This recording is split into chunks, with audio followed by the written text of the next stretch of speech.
On January 28, 2021, the Community for Emerging and Zoonotic Diseases hosted a discussion on the emergence of adenovirus in North American cervids. Members of the Wildlife Health Working Group of the Western Association of Fish and Wildlife Agencies joined our monthly community call to share their experiences with this disease in wild cervid species, and Dr. Jennifer Davies from the University of Calgary, Faculty of Veterinary Medicine, brought forward a recent case in Alberta farmed elk. Our first presentation will be from Dr. Helen Schwantje and Dr. Glenna McGregor on the finding of adenovirus hemorrhagic disease in British Columbia black-tailed deer. Dr. Schwantje is the wildlife veterinarian for British Columbia, at least until the end of February 2021, and she has been in that role since 1992. Helen graduated from the Western College of Veterinary Medicine in 1981, followed by practice in British Columbia with mixed animals, zoo animal practice in the US, and some exploring the world before consulting as a wildlife vet in the 1980s and 90s. In her spare time, she completed a Master's of Science in Veterinary Pathology, specialty in wildlife diseases, in 1987, with a thesis on the evaluation of the health status of bighorn sheep herds in the East Kootenay region of BC. Her work with wild sheep has continued, but many other species and health priorities have competed for attention. In her other life, she purchased a now 106-year-old farm where she has a live-off-the-land hobby, raising domestic sheep and other edibles. Fortunately, her husband is a great cook. Dr. Glenna McGregor is a veterinary pathologist working at the Animal Health Centre, the BC Provincial Veterinary Diagnostic Lab based out of the BC Ministry of Agriculture. She performs cause-of-death investigations in a wide range of species, including livestock, wildlife, companion animals, and exotic. She is also an adjunct professor at the Western College of Veterinary Medicine. Fabulous. Andrea and CEZD need to be highly complimented for organizing this for us, and it's so great to see some familiar faces. I only have about 13, 14 slides, so I'm going to be fairly quick. This is a summary of a outbreak of adenovirus hemorrhagic disease in BC coastal black-tailed deer over the past almost 6 months. I'm going to do, as Andrea alluded, there are many on this call that are far more experienced with this disease than I am, but it has been one that I have been really interested in over the years, ever since Todd Shurey sent me a slide of a necropsy he did in Alberta, and I never forgot that slide, so I'll get into that in a minute. Just as an overview, this is caused by a virus in the Adenoviridae family.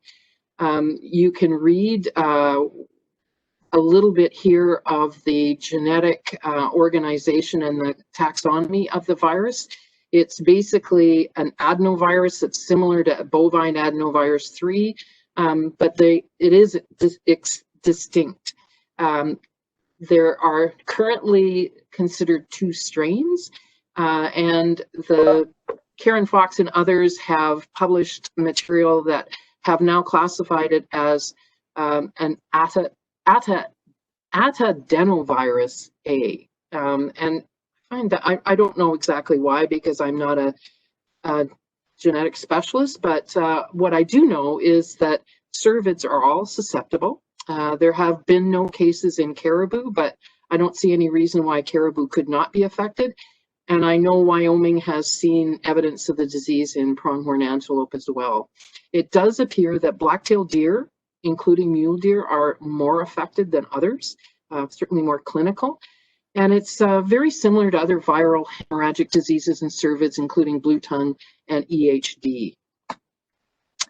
The signs of this disease is that affected animals are simply found dead in most cases, and they are in good body condition with no signs of trauma or other causes of death. Juveniles, fawns are more susceptible and do experience higher death rates than adults. There are 2 forms. The most fulminant form is acute, where animals are described as having difficulty breathing. Probably the most common sign we heard of was foaming or drooling from the mouth, diarrhea that was often bloody, and once necropsy was performed, large amounts of fluid in both the abdominal and thoracic cavities. We did not have any seizures described at all. It does appear to be very quickly fatal. Animals are seen looking sick and then dead. The virus does, and this will be confirmed with some of the histology slides. It attacks small blood vessels in lungs and intestines, and that's where the leakage occurs, etc. Death usually occurs within 3 to 5 days of exposure, and I think Leslie can describe that a little bit better than myself. Evidently, there are chronic signs of weight loss and death, probably associated with ulcers and abscesses in the mouth and throat, although we have not seen that to date at this stage of the game. Transmission is usually associated with direct contact between deer as well as contact with fluids.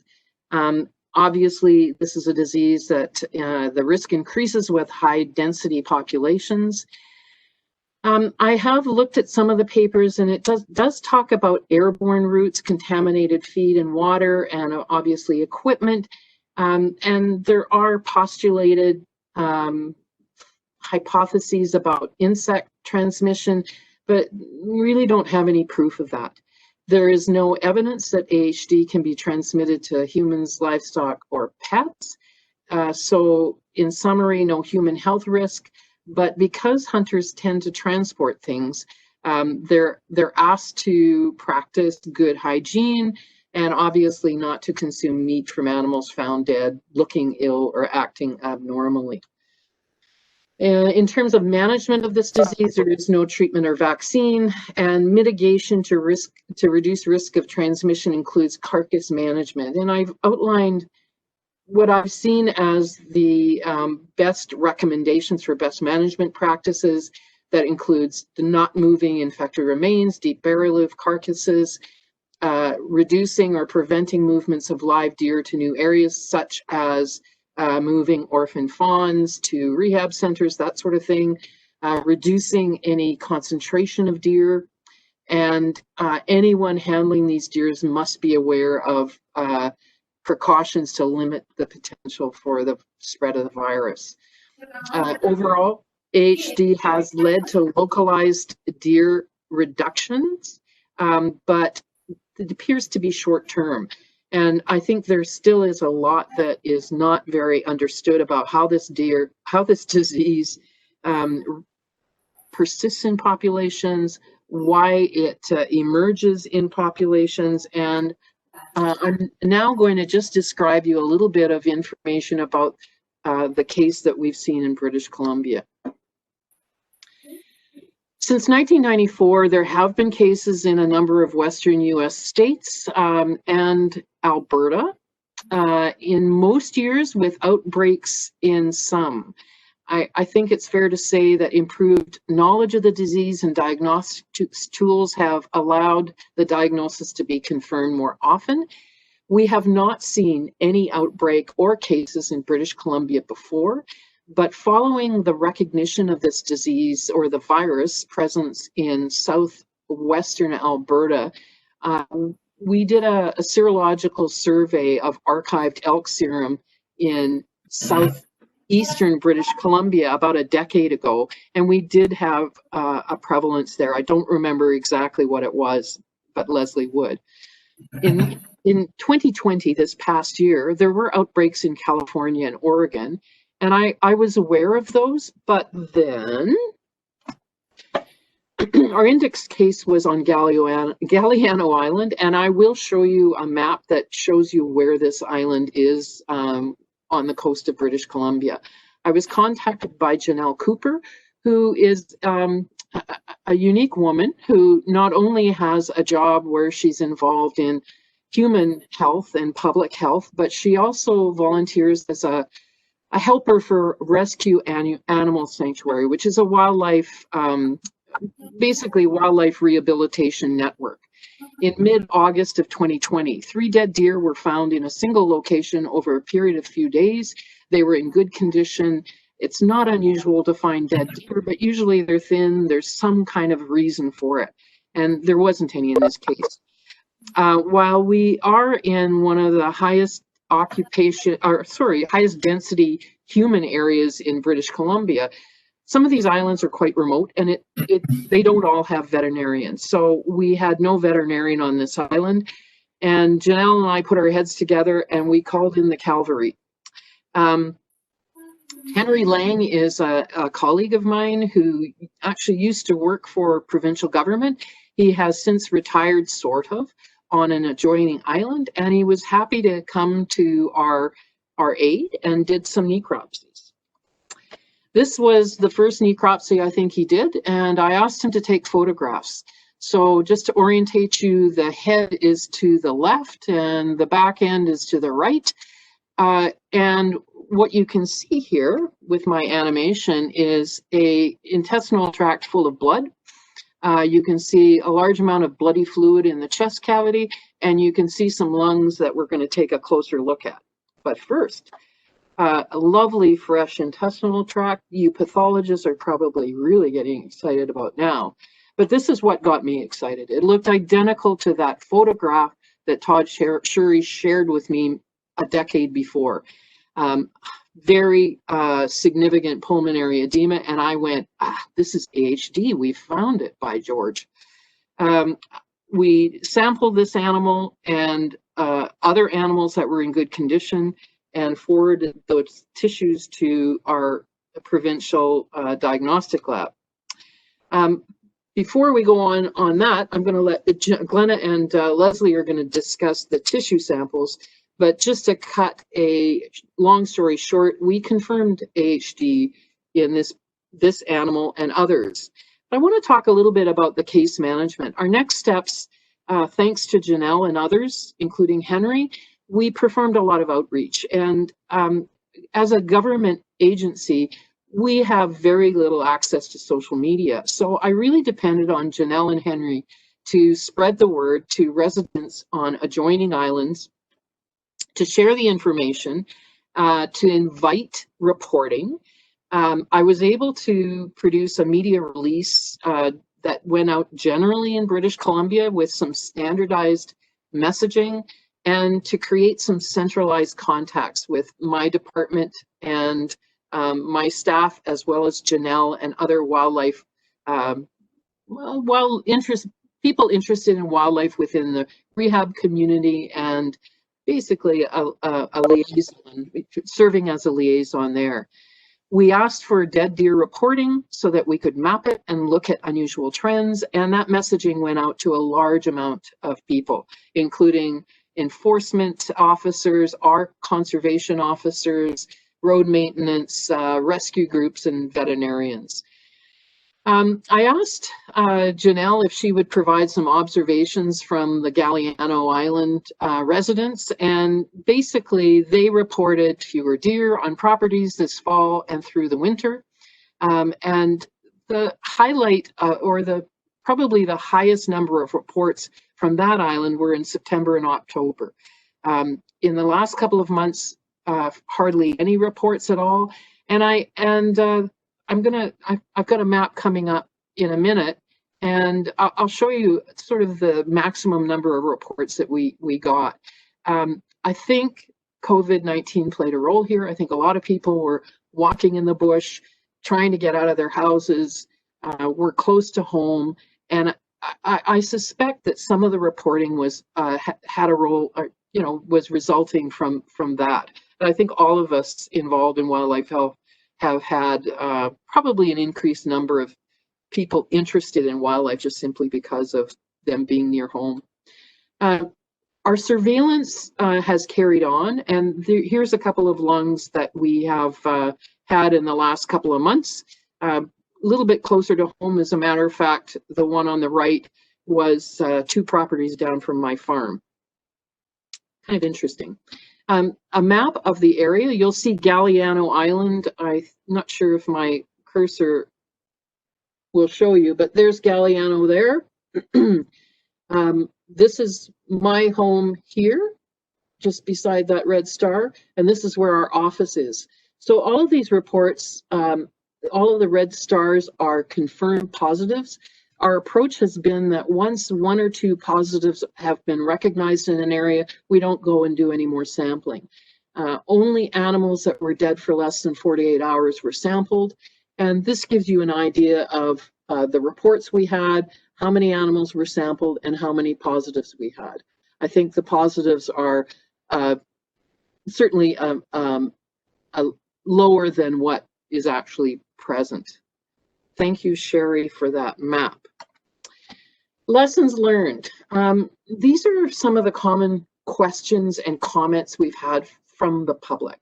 And this is what really alerted us. Though we have lots of deer reported dying in the winter, especially juveniles, we've never had anything quite like this. And some of these questions, I think, were really insightful. Many members of the public and the community voiced discussions about, we have too many deer anyway. Climate change is responsible for this. There's too many parasites. They've been poisoned. They're starving to death. Many of those sorts of things. And we were able to allay some of the fears that those were maybe involved in some of the mortality, but in this case, it was an infectious disease. And that was kind of unique for us because most of the time, we're not able to sample everything that dies. But in this case, we put a lot of effort with little budget into tracking this and understanding. I think in terms of human dimensions, we got a lot of positive feedback for caring enough to look at this and to try to investigate this. I've had lots of informal discussions with members of the public, with NGOs, and as well with our Indigenous people about what does this mean for the deer population? And mostly, I can't say what it does mean. We're going to have to sit back and wait. And then on a personal note, this has really hands down been one of the best collaborations we've ever had with a disease investigation. And thanks to Janelle, these are her quotes after her name, that she has provided a really great window into a community that we have not been involved with particularly before. And the team approach we had with Sherry mapping and tracking and developing some online tools, and Janelle delivering a lot of the messaging. It's been really, really a great result. We have some additional funding coming that we are going to be able to do some retrospective work on serum that we have banked from cervids across southern British Columbia. And we're hoping to get a little bit better idea of whether this is indeed the first clinical outbreak in the province or whether we've just missed it before. And with that, I'm going to stop and stop sharing. As we often get, a jar with a bunch of fixed pieces of tissue and some baggies with some fresh pieces of tissue from Helen, and a note that said suspects adenoviral hemorrhagic disease of deer. And when I saw that, I went, ooh, I vaguely remember that that's a thing, but I have no idea what lesions it causes. So I had to look that up. But on gross, just what Helen showed, the lungs look really edematous. The intestine didn't really look like much. And then on histology, so for those of you who aren't pathologists, this is a piece of lung. In here we have alveoli, and then the intralobular septa are just really widened and edematous. And that was really the predominant histologic finding. I actually found this disease pretty histologically underwhelming. So you see these wide spots of edema, and I thought, oh, that looks like there's something wrong with vessels. So then you go in and look at vessels, and honestly, they look really boring for the amount of edema there. Like, the literature describes a vasculitis, but there's very little itis in, at least in the ones we had. So the predominant finding, there were these inclusion bodies in endothelial cells. And you can see here, there's quite a profound alveolar edema and some macrophages within alveoli, which sometimes contain small amounts of hemosiderin, consistent with ongoing hemorrhage. So here's just another picture, some inclusion bodies in endothelial cells. But again, the vessel walls themselves don't look that inflamed for the amount of edema and the amount of hemorrhage that's present. We also got bits of intestine, and quite similar to the lung, the predominant change in the intestine was just massive submucosal edema. And then we went in closer. Again, vessels look pretty boring, except for these smudgy purple adenoviral inclusion bodies within endothelial cells. So we went to Helen, we're like, we have no way of confirming this diagnosis. In your massive network of people, who should we talk to? And she pointed us towards Leslie. We wanted to send fresh tissue so we could sequence, but unfortunately we couldn't get import permits for that. So we sent her some paraffin embedded blocks, and she did this beautiful immunohistochemistry for us. So you can see here, blue is the normal cells, and then brown are the immunoreactive cells, very much restricted to those endothelial cells. So here's just a close-up showing the immunoreactivity within the endothelial cells. And closer yet, very much restricted to endothelial cells. But we still really wanted to sequence this virus. We thought, oh, what can we do? So I went and talked to our molecular diagnostic team, which is amazing. And they said, we have this bearded dragon adenovirus PCR. And we all hate it because it's super not specific for bearded dragon adenovirus. So pre positive has to be sequenced. And so I thought it might work as not a true consensus adenovirus PCR. They thought, oh, it might pick it up. So it targets the DNA polymerase gene, and sure enough, it amplified a 500 base pair fragment. And on sequencing, that was a 100% match with Otocolis adenovirus 1, also known as your adenovirus A. We then renamed this PCR in our system as adenovirus PCR, so people didn't think we couldn't tell deer from bearded dragons. We also sent the first 3 samples that we got to the NCFAD for whole genome sequencing, and they found the closest match was a 99.9% match to some Otocolis adenovirus 1 that had come from deer in Wyoming. As Helen indicated, we did have quite a number of samples subsequent to these first deer. Those didn't go for whole genome sequencing or to California for IHC, but we just did our in-house adenovirus PCR and or histopathology. With the histopathology, when they weren't fresh, it was extremely challenging to see those inclusion bodies. And in some of the samples, the inclusion bodies are quite few and far between. So we were really happy to have the PCR because I think we would have missed a number of cases, especially the ones that are sort of more typical of wildlife postmortems where there is quite a lot of autolysis. So that adenovirus PCR was extremely helpful for a lot of those cases.